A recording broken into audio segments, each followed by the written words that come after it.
we're in Moscow this week. We've got World of Drum and Bass Moscow, 3,000 people. So it's just full on, man. It's just, just when you think, oh, I've got to do this, I've got to do that, I've got to do this, I've got to do that. It's just always a logistical nightmare. So we start in Canada and Mexico and, trying to put this thing together. It's a 5-month process, longer than that. It's probably took us.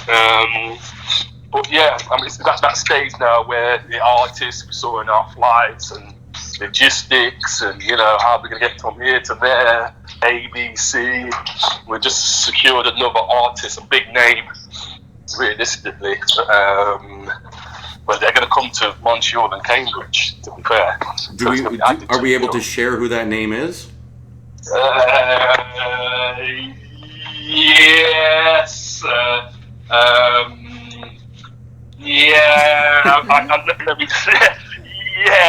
I'll have to speak to you on that because it's confirmed, but I want to just... We'll talk off record. We'll talk off record about that, okay? Yeah, off record, yeah. Okay, and I just want to confirm, you know what, we've been talking, I've been recording us for the last minute. I like getting guys while they're in mid-sentence, and you were talking all about the recent tour that you're going to be doing, the World of Drum and Bass. I want to confirm for the listeners who I have on the phone, is this the one and only DJ SS? One and only DJ SS, man. Original, yeah. The original. Represented Formation World of Drum and Bass. Amazing. I'm so happy for you to share yourself with my listeners. Before we do more industry, I know we want to be quick, but I want to ask a couple personal questions, if that's okay. Yeah, no problems. Okay, awesome. I want to ask you, do you remember the first tape you ever bought or cassette with your own money, back when you were a kid? I remember the first record I bought. What was it? Yeah. Our first record, like 7-inch. I remember it was a thing called Musical Youths, Past the Duchy. I remember I saved pennies for a few weeks and it was £2.47. And I walked into town from where I lived just to buy this record. And I must have been about, must have been about 10, 11, maybe. Yeah, maybe. And I walked down and I thought, this tune was just like the biggest tune about. And it was just like, I've got to get a copy. And I walked down. I remember going into the store and giving them all change, 5, 10, 15, 20, 25. And it was all change. Wow. And dropped it on the counter. And they gave me the single. And I was like, wow, it's my first record. And I was like amused, man. Amazing. But that's my first tape. First tape I've ever bought. I think it was more like the cassette you bought to record. Okay. Do you know what I mean? Yes, to record your mixes and stuff. You know what I mean? Yep. I didn't really buy cassettes. Okay, really. how about your first ever live show? What was the first ever concert you attended? My first ever live show I attended. Let me think. Must have been a hip hop act. Okay. Let me think, yo. Maybe. That's a really tough one because I've seen so many acts. I can't even remember which one's the first one. Yeah, that's a tough one. That's okay. I've caught you off guard with that one. Okay, let me ask you this then. What would you say is the biggest change you've made from the time you made your first tune to the way you're making music today? Like when it comes to the programs you're using, the hardware you're using, what's changed?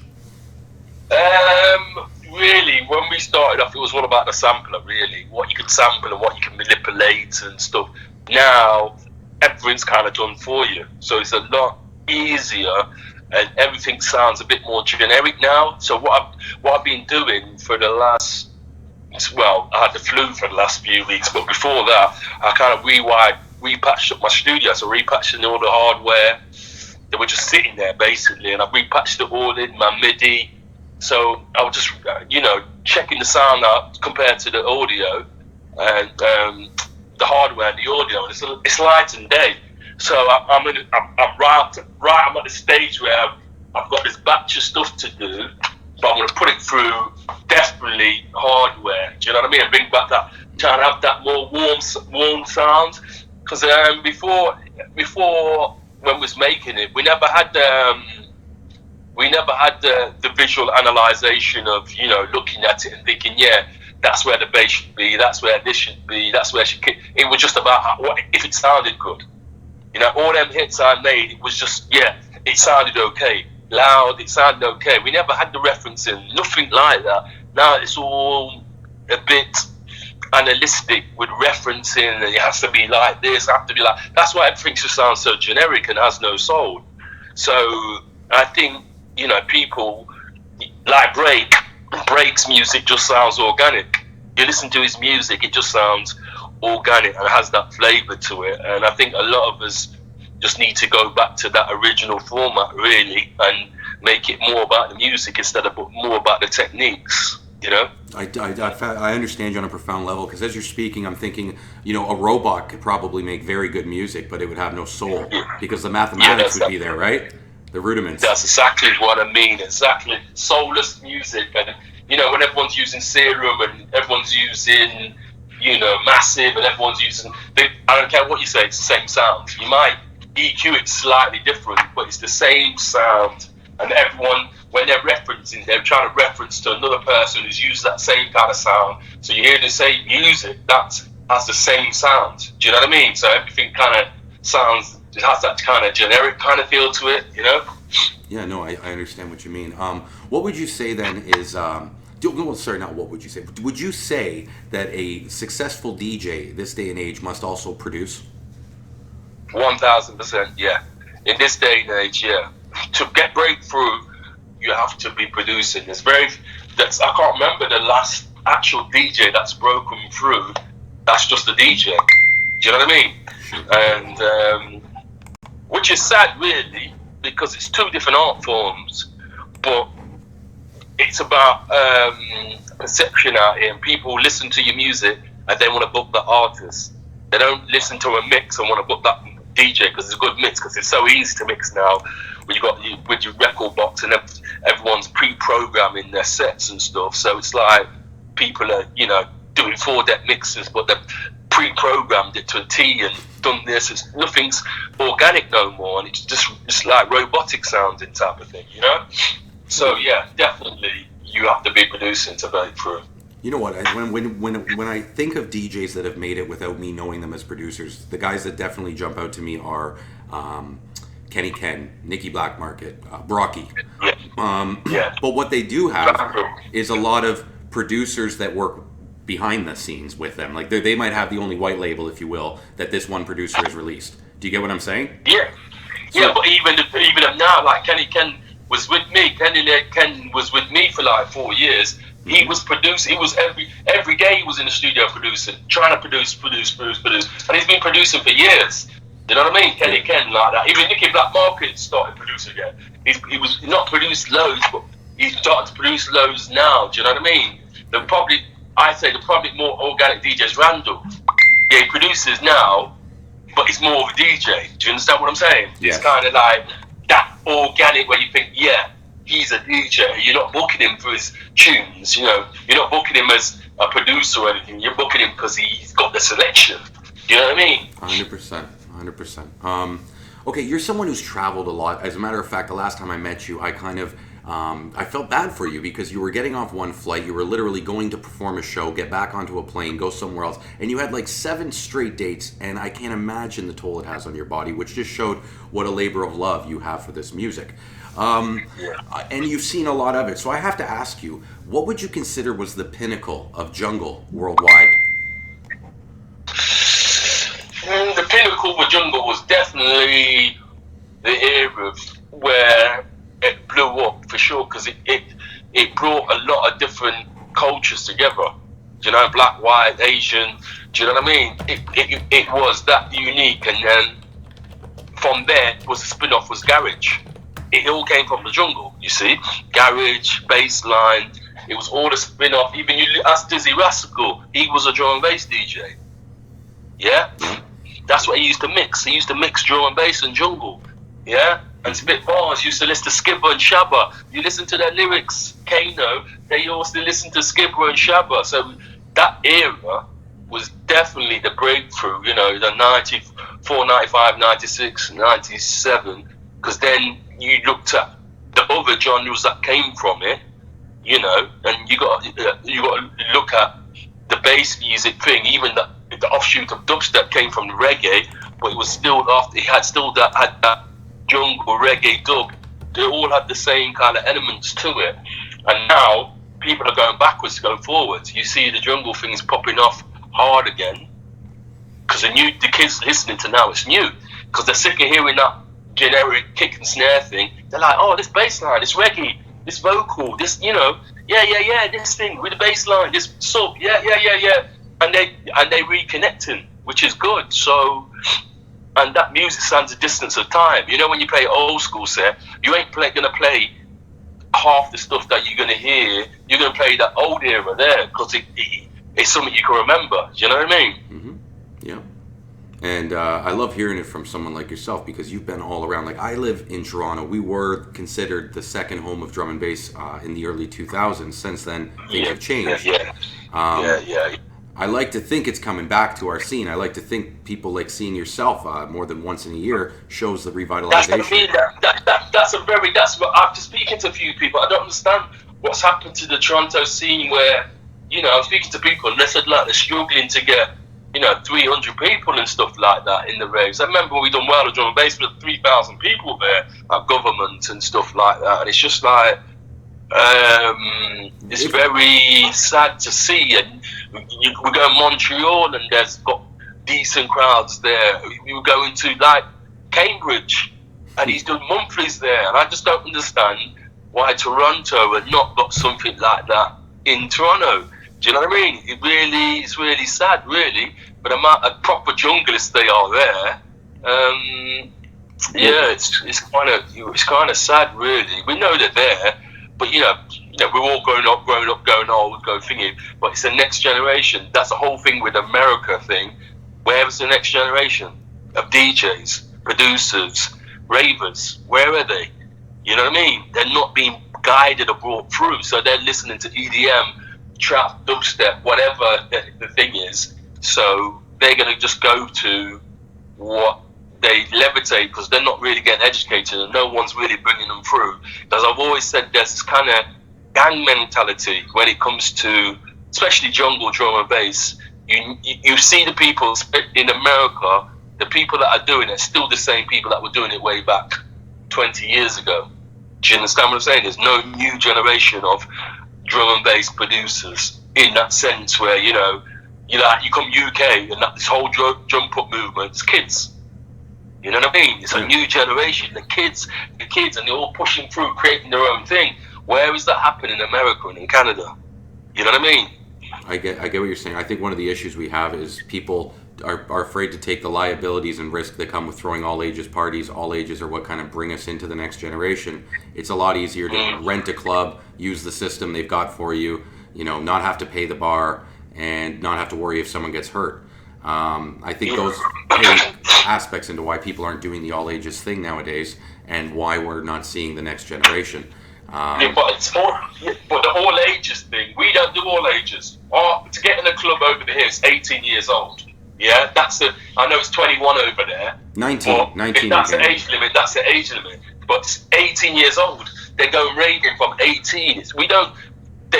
There's some under 18s parties, but they're not the main thing. The main thing is that, you know, once you're 18 and you want to go to a rave, you go to a rave. You know what I mean? I just think that here's my thing, SS, is that I have to ask you yourself. How old were you when you first got into breakbeat? When I started listening to breaks when I was 13, bro. I started collecting the breaks. Yeah, the breaks. That's why, because I was a hip hop head.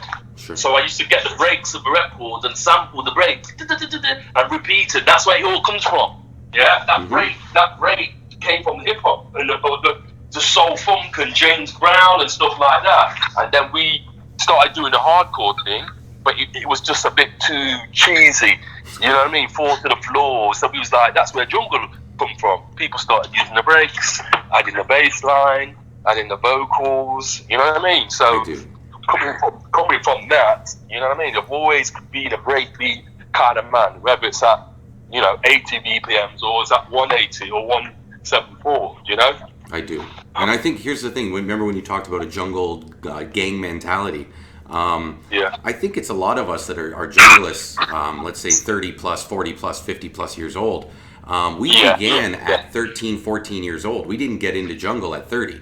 It's hard to get into a new music at an older age. You've already pretty much made up your mind of what musics you like. This is my opinion. And I'm sure we could bring people into the rave at, let's say, like you say, 21. But at 21, most people have already decided where they want to go and what they want to hear. They just don't know where it's going to be yet.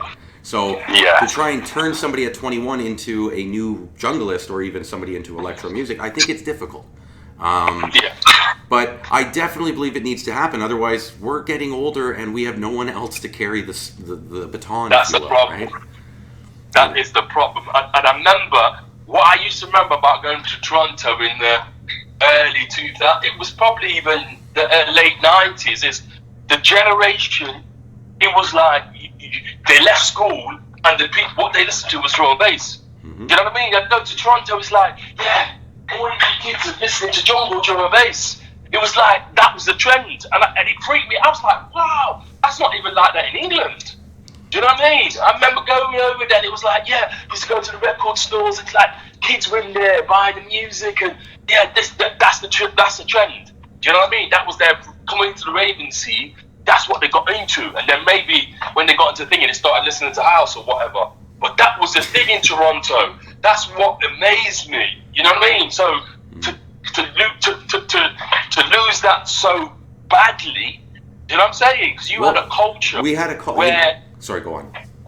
Yeah, you had a culture where the kids, when they wanted to come to the thing, they were listening to drum and bass music. They weren't listening to pop music. You know what I'm saying? That the people that wanted to kind of go out. I remember it very clearly, and it baffled me because not even in England it was like that. But you come over to Toronto, it's like, what? Where are these kids coming from? You know what I mean? To what it happens now, it's just, and realistically, the people that are on top, the people that control this thing, the people that, are promoting this music, it's down to our responsibility. It's like, if we don't educate and bring these kids in and give them opportunity, give them somewhere to play, you know what I mean, and keep pushing them music forward, then they're going to go elsewhere. Do you know what I mean? I do. And as you're speaking, I'm thinking of a party I saw a video of that's being thrown over in England. Maybe you know about it. It's a party where people are allowed to bring their children. They're encouraged to bring their children. Yeah. Big fish, little fish. Yeah. I do that. Big fish, little fish. Yeah. Okay. And Raventops. There's two companies that do that. Yeah. But they're bringing kids I'm talking from babies. That's what it is, exactly. So that's not necessarily going to inbred them unless they keep indoctrinate them into drum and bass. But it's at least an open avenue into how we're going to create that next generation, right? Yeah, but I think that's more for the parents. The people like us that are parents that ain't been out raving or don't get a chance to rave because not full-time job and kids. It's that chance every now and a blue moon is to go out and have a little dance and have a bit of rave when you got the kids with you. That's what that's about. That's not about educating the kids. That's more about the parents, really, and then the kids can have a thingy time. I just think, and I've said it, I've had deep conversations with the main players in America. I'm just saying, a lot of them are too protective. Do you know what I mean? This is our thing. Yeah, we're controlling this, and the new DJ wants to come and play in some of the regular nights, and they, no, you got to earn your stripes type of thing. Well, how are they supposed to earn the stripes if you're not giving them an opportunity? Do you understand what I'm saying? Yeah. You got to remember, this scene, it is a way of life. Yeah? It is a way of life, and reason why the jump up thing is so popular is the council state kids and, over here, they can see themselves on the stage now. These little kids that used to look up to me and all these, your idols and all that, they see one of their mates on the stage playing now. And they think that could be me. Yeah? Mm-hmm. So they're like, he's only 18, 19, and he's playing in front of, hundreds and hundreds of people. That could be me. So they're all, I'm going to go and practice. I want to be a DJ. I want to be an MC because everyone wants to be an MC now. You look, there's so many different crews. That's what has happened. Yeah? And people like Rough Tempo and all that have made that happen. You know, they've given these DJs opportunities to go and express themselves, and they just created a whole different scene, that jump up thing. Because I was like, no, that thing ain't gonna last. Nah, man, it's kind of low quality. And it started off low quality, but that's only because they didn't really know what they're doing. Now they've had a few years at it, the quality's got better, and they've created their own thing. That's their thing. That's what America needs, you know what I mean? Just like the old dubstep came along and just went, do you know what I mean? It brought through that new generation before it was grimy and grungy, they could relate to it. And then that brought in the EDM bass music balance. There was a balance there, do you know what I mean? But now, I look at the thing, especially in America, my thing is in 5 years' time, where is your next generation? Yo? Because you'll be 5 years older, and, you know, and probably one kid more, you know what I'm saying? I agree. You know, what's going to happen to the scene? You know? I honestly do. I get what you're saying. Here's my thing, is that we don't have the sustainability to have the multiple nights, because what you were describing, for instance, is the guy who wants to get on the big bill. He can't because the politics that go into getting that main slot next to the headliner. So he ends up opening up his own party. And then we have six parties going on in the same night where there's not enough people to go to 6 different parties, and then nobody goes to any of them. That's definitely an issue we have here, and that comes from the lack of unification. However, I like to think that it is changing. When you see things like, I don't know if you're familiar with Last Planet headquarters here, LP. They're doing a lot of stuff with the guys in Cambridge, as well as I'm sure you're familiar with Massive, Mr. Brown, and Mr. Marcus Visionary. These guys are actually communicating in trying to work together so that when someone like yourself comes out, you know, they can do a Friday Saturday or a Saturday Sunday, or, you know, so that they can work on, you know, the economics and making sure everyone gets paid and we can afford to throw 2 jams and we're not working on each other's, you know, days. And but even with that, there are still what you described, these people who want to get on those bills don't, and so they open up their sub parties, and that draws and pulls people away from the other parties, right? And like I say, we don't have a big enough industry. In England, you can have this, and it still works because there's enough people listening to the music to go to different parties on different nights. We don't have that industry, so there needs to be, I guess, more unification. And as you're describing for the next generation, I don't know how to do it other than to do all ages. I understand you say it's 18 plus in England. Like, when you talk about the late 90s in Canada, I was 15 when I first started going to these parties.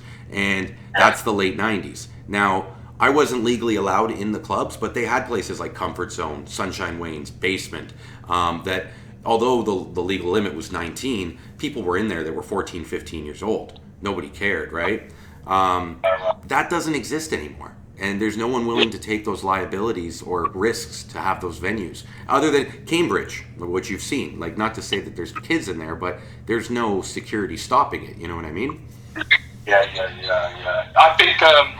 I think definitely, say for argument with Cambridge, say for argument with Toronto, is there a regular monthly going on in Toronto? A decent one, I mean, something that's getting more than 200 people. Yes. And I would say that if you looked at Last Planet and you looked at Massive, you would see that those guys, Destiny isn't a monthly, I'd say him more quarterly, but he definitely gets a good turnout. And once in a while, the old guys will pop up. Cyrus threw a party a couple years ago, and I've heard the Future Sound guys are thinking of getting together and doing something. But no, it's not what it was, Mr. SS. It's not 2000, 2001, where you could throw. I had a conversation with Marcus the other week. He told me, he says they're doing parties, but they're probably doing 2 or 3 a year. And I was like, what? And they said they'll get one headliner. So I'm thinking, you're doing 2 or 3 parties a year after 12 months. Say you even do 4 parties a year. So you got 8 months of them not doing parties. Who's filling in that space? Because you got to remember, people are going out every week. Just say, for instance, you know what I mean? They're going to find their music every week or every other week or every other month. If there's no continuity. Yeah, people can't say, I'm going to the drum and bass, and where can I find a regular? They find somewhere else to go. Do you understand what I'm saying? And that's what it's all about. That's why Respect is so popular now, 20 years later, because theirs is a weekly. So people have got somewhere to go and listen to that music on a regular basis and hear what's going on and follow something and blah blah blah blah. If there's no continuity, that's when the scene dies. You know what? Here's what I would say. I get where you're going with that. And one thing I would say in defense of Toronto is that we are also more self-sustaining today than we ever were. We can have a weekly with a bunch of we even have guys that are signed to hospitality or guys that have done work with formation that are born here in Toronto, and now they're able to sustain their own weekly, whereas before we would have to put them on with SS just to get people to come out. Now we've removed SS and we can just put him on, and it's like people still come. Why pay all the money to bring? No offense to you, but that's somewhat happened as well. Is you've got a lot of self-sustaining producers. This is one thing, going back to what you were talking about, where we were saying that all great DJs should produce. I think sometimes they lose their ability to know how to DJ, or vice versa. You get a great DJ, not such a great producer, or a great producer, not such a great DJ. And we're seeing a lot of that right now too, where it's like, wow, that guy's amazing, I can't wait to see him live. And then you see him live and it's like, that was horrible. But his music's still great. But that's what I would say. So when Marcus says what he's saying, I would say that's true to the big parties, the ones where you have 3 or 4 UK headliners, and it's a party that goes from 8 till 8, 8 night till 8. But to say that we don't have weekly parties where people who listen to Jungle can't go, every week there's 2 or 3 nights. And once again, that's not good, because if those 2 or 3 nights amalgamated and just did one, we could get everyone a big party rather than a bunch of little ones, right? That's good. How many people is going to the parties in general? I'm the wrong person to ask. I would say. I know there's churches that's a Sunday weekly, don't it? Church. Yeah, but you've seen the venue. It's not like it's a place that could hold a few hundred, right? It's a smaller. You have Timeless. Once again, you're probably talking 70 to 80 people is my guess. But I'm the wrong person. I don't get out enough. Like, I've been to maybe 2 parties since I last saw you, and that was how many parties ago? You know what I mean? So I would take Marcus's opinion definitely a lot more than mine. But when I hear that statement, about 3 or 4 a year, I would just say that that's the big ones, not all of them. Yeah, I'm talking about what he's doing. That's what he said. What he does, not what's happening in Toronto. Because I'm asking him what is he up to with them thing. He says we do about 3-4 parties a year, and we just do one headliner. That's what he was saying. But there's other people doing parties. I get that, because I speak to Destiny. They're my boys, But they're busy doing a million other different things. They're doing a festival in Barbados, like a tech house thing. They're doing corporate things now. Do you know what I mean? So when they're doing the Destiny parties, it's like. No, I hear. Are you there? You cut out. Hello. Oh, did we lose Mr. SS? Hello. See if he comes back. Hello. Oh,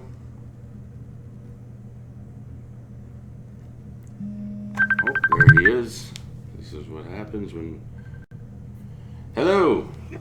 Yeah, sorry, someone trying to call me, you see. No problem. Someone's trying to call me. But no, you were talking about Destiny, how corporate they've got. Please go on. Yeah, they're doing. He's working with. There's some big venue that he's working with in Vegas. Mm-hmm. He's doing a festival in Barbados. They're doing different things now. Do you know what I mean? It's like, so I think when the things they're doing are massive. So them doing something locally in Toronto is like minor to them. Do you understand what I'm saying? So, and they've done so many things in Toronto for years, and I can understand their point of view. They're like, well, yeah, we're on a big thing now. So when you try and do stuff in Toronto, and they're getting them kind of numbers, it's probably like the hassle, the time. You know what I mean? It's like different ball game altogether. And I heard there's a problem with venues in Toronto at the moment. There's not loads of big, decent sized venues, is there? No. And to be honest, there's also not a lot of venues with systems that we want to play in. That's right. So the biggest, like in my opinion, the best ones we have right now are Rebel, Nest, Coda or whatever, and Cambridge. Cambridge is my favorite because it's so intimate and it's got the great sound system. I love the vibe. I love the people. And I think anyone who hasn't experienced a peaceful entertainment jam should get out there. With that, it kind of leads me into my next thing. I know we started with this, but I want to talk a little bit more. Can you tell me what we can expect this year from World of Drum and Bass? Where are you going to be? Well, we started off in Moscow on Saturday, and then we get over to, we're supposed to start in Mexico, but we're doing a first show in Phoenix, Arizona. That come in last minute. That's next Friday the 1st. Second will be in Mexico. 7th will be in Nelson. 8th will be in Calgary. 9th will be in Vancouver. 11th will be in Whistler. 12th, 13th will be in Victoria. 14th will be in Montreal. 15th will be in Cambridge. 16th will be in LA. 17th will be in Vegas. 19th will be in Milwaukee. 20th, we're just in negotiation of sorting out a new spot. 21st will be in Virginia Beach. 22nd will be in Raleigh. 23rd will be in New York. 24th will be in DC. 25th will be in Orlando. 27th will be in Fort Lauderdale. 28th will be in Miami. 29th will be in Baltimore. And the 30th, last stop, will be in Puerto Rico. Wow. And the thing is, when people hear these lineups, I don't think they appreciate that you have to travel to all those places in that amount of time. Yeah. That is amazing. Yeah, crazy amount of time, crazy amount of effort. And it's the planning. People don't understand the planning of this thing is this one's probably took me 6 months, if I'm honest. Yeah, planning. It all starts next week and we're still sorting out, we're doing planning now. Well, you're planning while you're touring. That's the thing. Like, it's not like you've been sitting at home for the last 6 months planning. You've been touring while trying to plan this. Oh yeah, and still, just getting it all together, making sure, because there's probably 22 shows. You deal with 22 different people, probably 8 different artists. Another 7 or 8 different, designers, web guys, agents, artists, graphics, whatever. Do you know what I mean? All part of dealing with over 30 something people logistically, and then try and coordinate it. It can be quite hard work, but it is what it is. You know what I mean? Sure. You got to do what you got to do. You know what I mean? And that's what I mean. You got to, that's how you keep the scene going. You know what I mean? You have to go. Like we're going in Milwaukee on a Tuesday night. There'll be probably 80 to 100 people there. But it's a Tuesday night in Milwaukee. You understand what I mean? That's the difference. You've got to go, because what that will do is kick that scene. People will come out, their drum and bass heads, they'll come out. Regardless if it's a Tuesday, Monday, Wednesday, they'll come out. Yeah, because the lineup that's coming there for that Tuesday, yeah, it's like, yo, you're not going to see that again. So, there's like 150 drum and bass ravers in Milwaukee that come out. And that's what we've learned over the years. Go big or go home. Whether it's a Monday, Tuesday, Wednesday, Thursday, Friday. Do you understand what I mean? Yeah.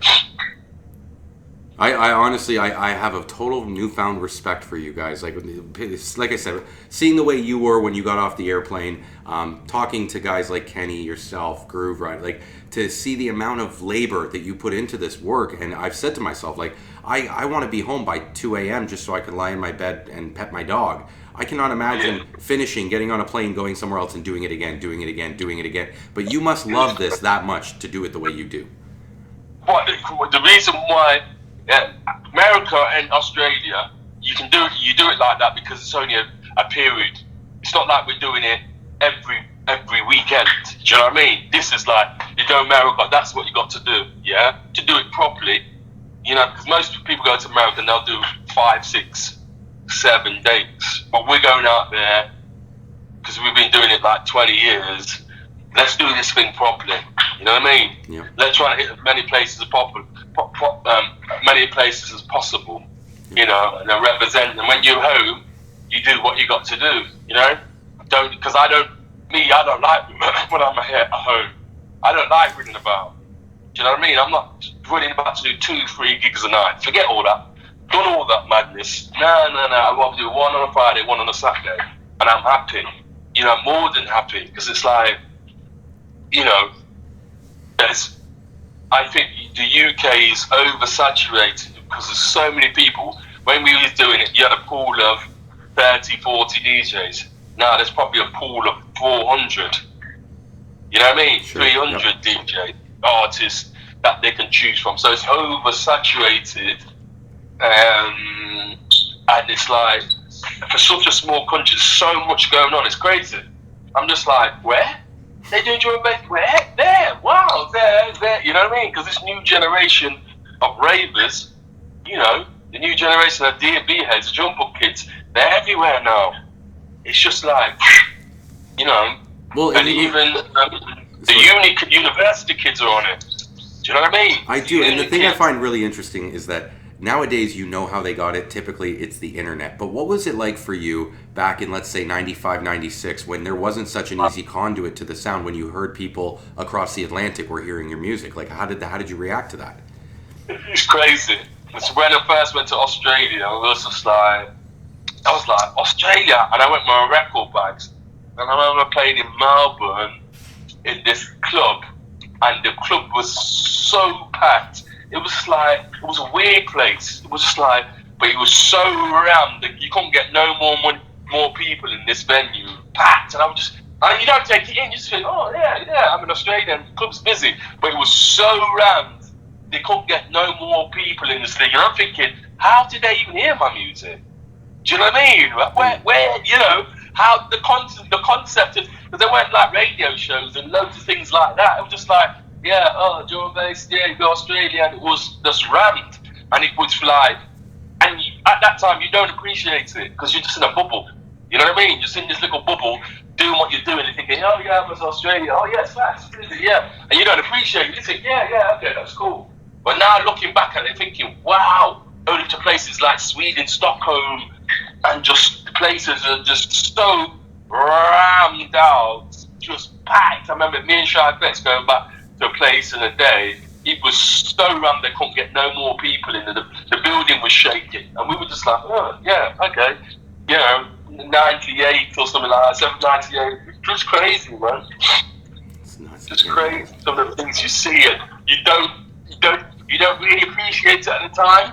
You know what I mean? And you look back and think, wow, yeah, we was in that place and this time and that happened and this happened. Was there ever a time that you heard someone say that they liked a set that you did, but you didn't even know it had been recorded until they told you they heard it? Many times. Really, eh? They're like, I'm like, yeah, that tune you did, and the set you did, and in there, and I'm like, oh wow, because you're just oblivious, because you're doing so many things like so many times, you're just like doing robot mode. Realistically, you're like, yeah, here, there, and everywhere, and when you're in that bubble. Yeah, that we're all in that bubble and we're just doing our thing and just bubble mode. Just we're doing what we got to do and getting out and not thinking about it. You don't appreciate it. When you get older and start looking back at it, especially with my life now, I'm not paper chasing and running about and doing that madness now. I'm just like, yeah, I need to go there, I need to do this, I need to do that. But that's it. I'm not just running over that place to chase that money or do it now. I'm thinking, yeah. I'm more on that, yeah, if we can go and help a cause, we'll do it. You know, if that person's doing something good, like Cambridge, the lineup you see what we bring Cambridge, people are going to be like, wow, in Cambridge. You know what I mean? It's like, yo, that little spot. So, yeah, man, he's doing proper things. So you've got to take your hats off and support that cause. Okay, I've got one last question for you. It's a fun one, so please have fun with this, okay? If you could put 5 items in a vault that would encapsulate our jungle culture, what would the 5 items be? 5 items would be a sampler, for one, for sure. Okay. because without that machine, we wouldn't have jungle. You know what I mean?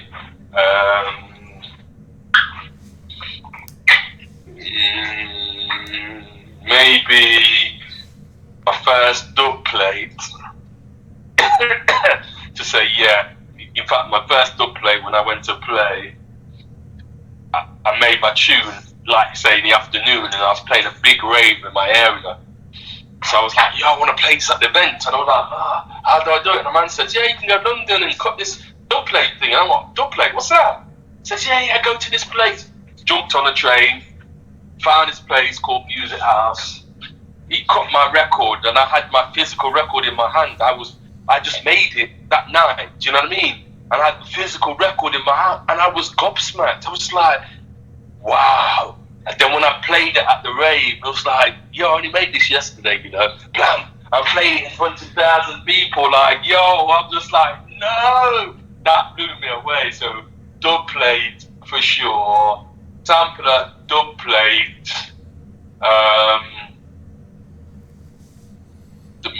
My formation logo, because that concept was made when I was a school kid. My school friend made that concept. And when I look back at it now, and how it's amalgamated through the years, and how it's been a worldwide kind of, everybody knows the kind of, if you like, you know, the music, you kind of know the brand. It's like, yo, that was just an idea when I was a kid. Yo, and it's like, blam, longest standing label in drum and bass. There you go, the history of making. So definitely would be the logo, because that's, you know. And I just want to say, this is amazing to hear you talk about the things that I kind of grew up listening. Like a dub plate, for instance. I remember being taught by somebody what a dub plate was and what a white label was and why they were special. And to hear your experience of buying one, it's just amazing. And then we've got the Formation logo obviously up right now as I'm talking to you, so it goes well with what you just said. But so yeah, we've got 3 items in there. Let's try for 2 more.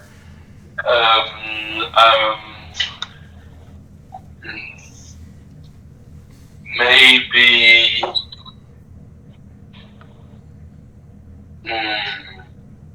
items I'm locking away. It would definitely be maybe my back catalogue as well. You know, my whole back catalogue of music that I've made. So that's like my kind of history, because I've got stuff that I've not even released. You know, so keep that in a vault. So, you know, so my kids can have that history where they can say, oh, my dad did that. There you go. Here's tunes that you're not even heard of. There you go. You know what I mean? That kind of thing where, you know, there's a load of, I'm releasing an unreleased project, trying to do it sometime this year. Unreleased mixes, unreleased tunes over the last 20 years, you know, and just put a project out just to show a bit of a history now, because it's like we've done the Formation 200, now we're going backwards and we're putting out the back catalogue to show the new people, the new audience where we stem from. So that'd be definitely 4. 5. I'd put DJ SS in the vault. Who's gonna play all those records for me if I don't have a DJ in there? Get in there, Mr. SS. Yeah, to knock off anything, something different.